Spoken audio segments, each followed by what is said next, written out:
The Diofield Chronicle's playable demo left me interested enough to purchase the full game, which released for both the current and last generation PlayStation and Xbox consoles, as well as Nintendo Switch and PC, on the 22nd of September 2022. This is a tactical RPG that looks and plays a little differently to other games of that ilk. Thematically, there's a lot of inspiration from the Valkyria and Fire Emblem series here, as well as a few touches of Square's Final Fantasy in the summon roster. This story begins on the small island nation of Diofield, who have managed to keep their heads down and stay out of a bloody war that is raging just across the sea on the mainland. Inevitably, conflict comes to the island, and we play as a band of mercenaries in the employ of a duke as they start off helping the local citizenry and eventually progress to saving the nation. This game's story delivery focuses your attention on one short-term goal after another, all the while slowly pulling back the curtain on the political machinations going on behind the scenes and who is backstabbing, double-crossing, or just generally exploiting the conflict as it is on the island. This mostly revolves around the theme of succession and the threat that the concept of democracy brings to a nation ruled by a monarch. Overall, a single playthrough where you do all the side activities and get every bonus reward on every mission will take a little over 25 hours. I achieved this game's perfect game in just over 29.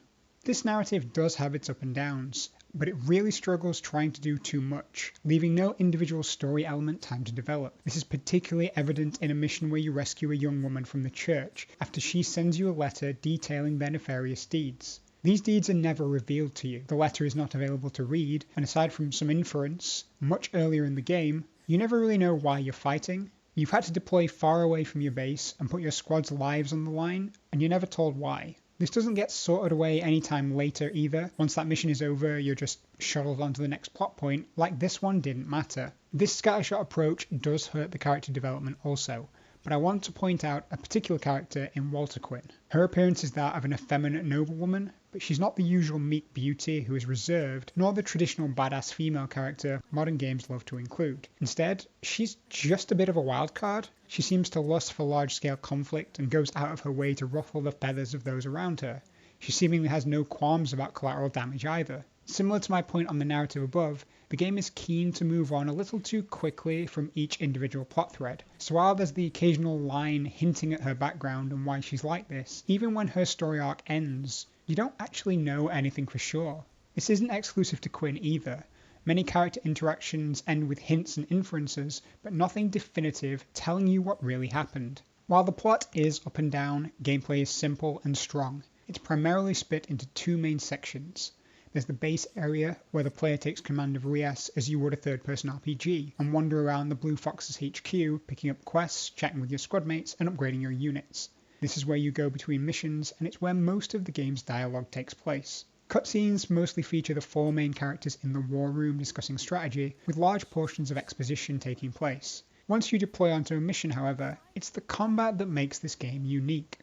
Each area is set up like a diorama that you might find at a school fair, where the edges of the arena are visible. You are only seeing a small fragment of every battlefield, and each mission you embark upon tends to be a small tactical operation rather than a massive clash of lines. This helps promote the feeling of being off in your own little section of any conflict, and allows the game to provide small-scale obstacles within a limited play area rather than just one big open battlefield. In these missions, the game becomes a top-down RPG that plays a lot like a MOBA or an RTS title. You move your squad around and gain advantages, such as attacking from the rear or using objects in the world, or your unit's abilities. When giving orders to a unit, the game pauses. When you're just overseeing the action, the units auto-attack whatever enemy comes into their visibility radius, as they would in a regular RTS game. There is some element of a rock-paper-scissors type matchup here, with each unit having a class, but there's no inherent advantage over other units until you research or put points into the relevant skill. Each unit can be equipped with weapons and accessories to buff their stats, and a unit's weapon determines what abilities are available to use.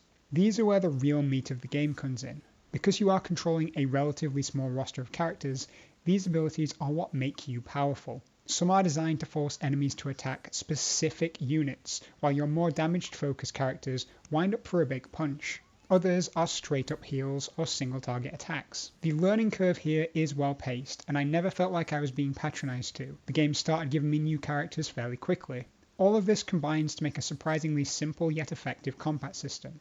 However, tactics feels like a strong word to describe what's happening. at least not in the same way you might be expecting. Because you aren't limited by movement points or turns, as you may be in other games that fall into this genre, the only true threat this game presents to you comes if you blow all of your EP before a big boss battle or are vastly underleveled. What matters significantly more than any tactical approach are this game's RPG mechanics. This is likely where the game's true divisiveness will lie. Every unit needs to be constantly adjusted throughout many encounters to remain effective if your gear or level isn't up to scratch. Enemy units do have their attacks telegraphed, and you fall into a pattern of either interrupting these using an ability or moving out of their attack radius. The best way to think about Diofield's difficulty is like a traditional JRPG. If you do all the sub-quests available to you before you do the main quests, every encounter will be significantly easier. The RPG side of this game is fairly standard. You equip your units with the best gear for the role you want them to perform, or overlevel them by repeating missions. You can research 3 main tenets to improve your capabilities, with the focus being on summons, unlocking new weapons, and a class skill tree which affects all units within that class. Each individual unit has their own tree too, but these are much more along the lines of incremental passive buffs rather than ability gains. Once researched, new weapons and accessories can be purchased at the store, and money can be earned by talking with characters or replaying levels you've already finished. You can occasionally upgrade the overall rank of your mercenary band too, and these provide further passive buffs to quest rewards and income, as well as unlocking new research tiers. Most of the rewards for completing missions have been simplified to put a focus on this system. As such, the game only has a few currencies that you need to worry about. Your inventory is never a mess of dropped loot and materials.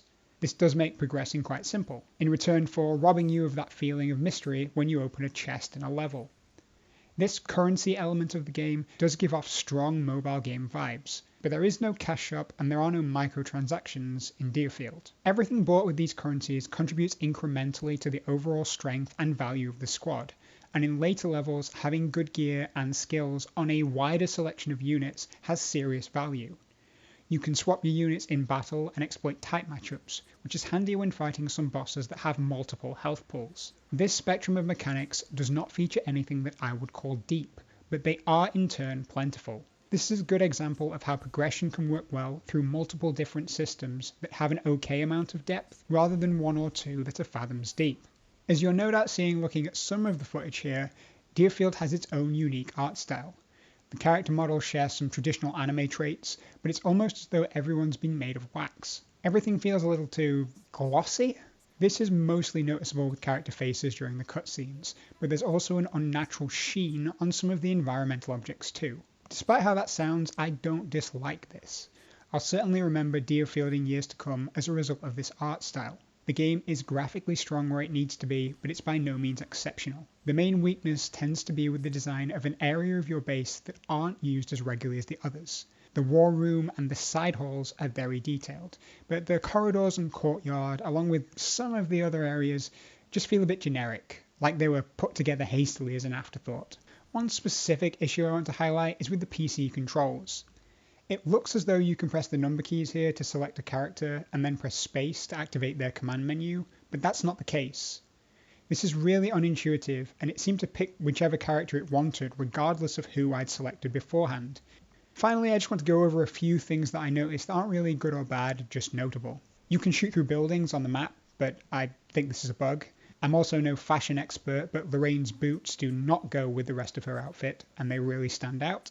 Enemy cannons are a bit pointless. They don't deal anywhere near enough damage to make them anything more than an annoyance. And the guaranteed crit upgrade for the headshot skill breaks the game completely. Finally, it is worth noting that the game gives you characters whose skill sets overlap for a reason.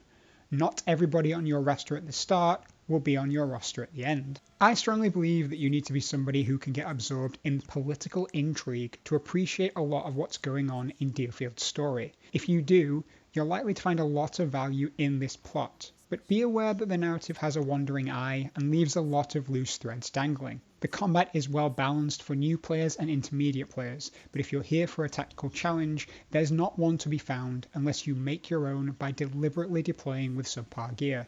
I did have some moments where some strategizing pays off, like this flank move here, where I used my cavalry to knock enemies into the blast radius of an environmental object. Yet, there are certainly some parts of the game you can just click Select All and attack, and win without trying. I did feel that only having 4 entities on the field to control was a good decision for the opening chapters, but by chapter 3 this felt like an unnecessary restriction. The levels are certainly large enough to support a 5th or 6th character, but this never materialized.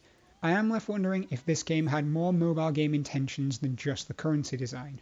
Graphics aside, this control scheme, particularly with pausing for input, would play well as an iOS or Android tablet port. The Diofield Chronicle is by no means perfect, but I do want to say that I think it was perfect for Square Enix. They needed to put something competent and unobjectable into the world that wasn't a Final Fantasy XIV expansion, and they have succeeded here. This is a strong addition to the RPG tactics genre, and sets the table well for a sequel that can add a bit more depth to the equation. If the team behind this can go away and improve the characters and put a bit more focus onto a single story point rather than trying to fill out their politics bingo card, they'll really have something. The rest of the game is solid mechanically, just a little rough around the edges here and there, and it feels like it will benefit from a few more years refining the process. I do hope this game gets a sequel, and I believe Square really have a strong foundation to build upon.